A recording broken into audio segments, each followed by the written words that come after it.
Welcome to Sam Morris, another Norwood Premiership star from 2022. Welcome, Sam. Thank you very much for giving us your time tonight, and we're here to talk about obviously the year that has been. Welcome aboard, Sammy. Thanks for having me, fellas.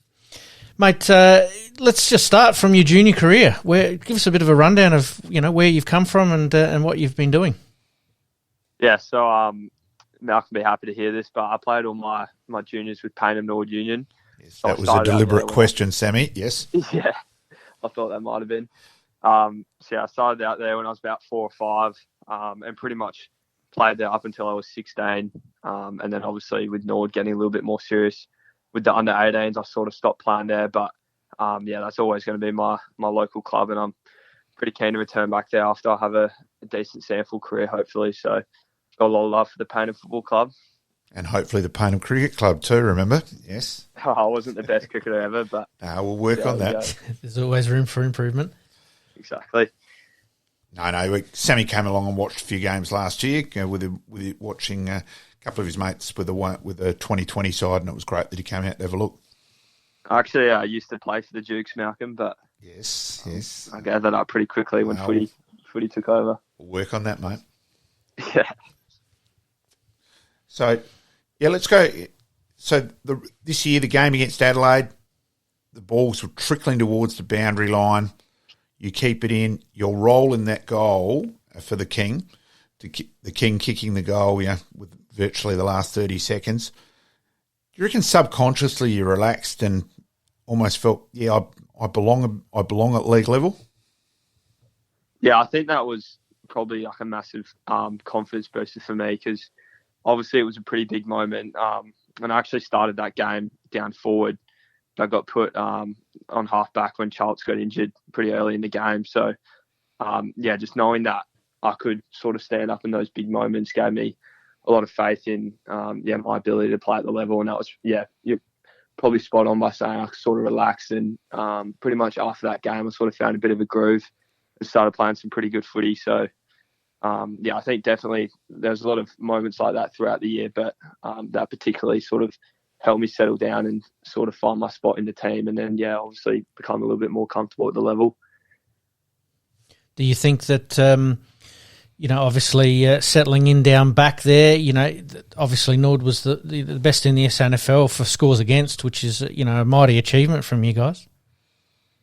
Yeah, we had a really good year as the back six. We had probably about 10 blokes go through there, so we had a lot of variety, but obviously having blokes like Jack Hurd and Campbell and even Donners bring the ball to the ground, it makes it pretty easy for us smalls to defend the forwards, because they normally hit it pretty far away when they get their fist to it. But the way that we went about it was a credit to us boys, but also to our line coach Brian Zanker. He did a massive amount of work with us to get us into that position. But we've got blokes like Rokes as well, and Nunny and Jay Rantel, who are pretty keen to push back and help us as defenders. So running both ways is important. Yeah, exactly. They wouldn't be too happy if I didn't give them a mention. So fair enough. It's definitely helpful as a back six group when you got blokes like that running back to help. Yeah, and Jack Hurd obviously marshalling the troops back there. Yeah, Hurdy will say that, but I reckon Campbell might be the one. Probably just Jack a bit more. Jack just a bit more vocal than Humphrey Ball. Yes, that's it. Ball is a little bit of a silent assassin. He just gets the job done every week, but he's not the loudest bloke out there until you give him a few cans. That is, but Hurdy doesn't mind saying his thought process out in the field, which is good. Hurdy superbly coached as a junior. Taking any credit there? You wouldn't have anything to do with that, would you, Malcolm? Not at all, Sam. He was certainly a member of the East Adelaide Premiership side, yes. Yeah, so I've heard. Yes. Mate, I've got to mention once or twice. Mate, the obviously the defence was pretty solid, and just sort of looking at the learnings, from Twig, getting to the correct spots, as part of the game plan. How long did it take to learn? It probably was almost a whole year.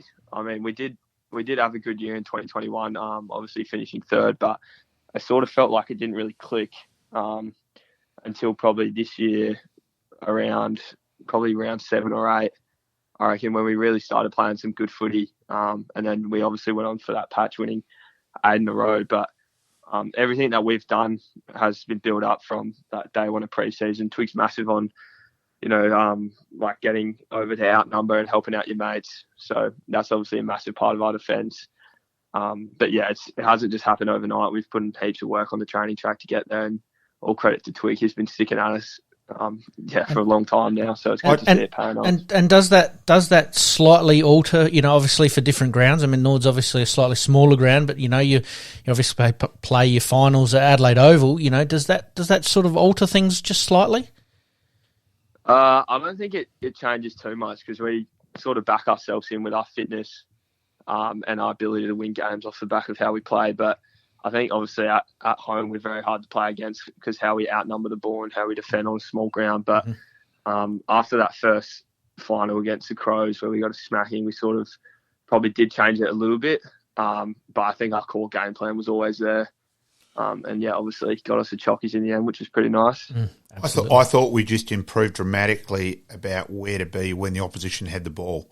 And probably, North Adelaide game was a key game in that regard, the Sturt game. But I just felt we became far better when the opposition had the ball than last year and earlier this year. So it's probably an extension of your thoughts there really as well. Yeah, I agree. I think also the Port game at Albion, that was massive for us. Knocking them off pretty easily, but that was a great win for us boys. Absolutely. Now, come on, Sam. The key moment, like you're an angel arriving from heaven, Sammy.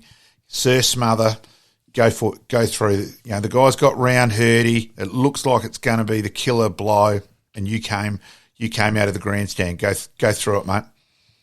Oh well, yeah. It all happens pretty quickly. Obviously, on game day, you just do it out of instinct, but it sort of goes on what we've been talking about our defence and outnumbering. Because you look on the video, I reckon Hurdy was probably done there, and being a fellow backman, I didn't want to leave him out to dry, so I sort of just left my man and tried to do the team thing and outnumber, which is what we've been doing all year. And luckily it paid off, and then we'll go down the other end, and the rest is history. Have you watched Danny Jenkins' smother from 78 yet, mate?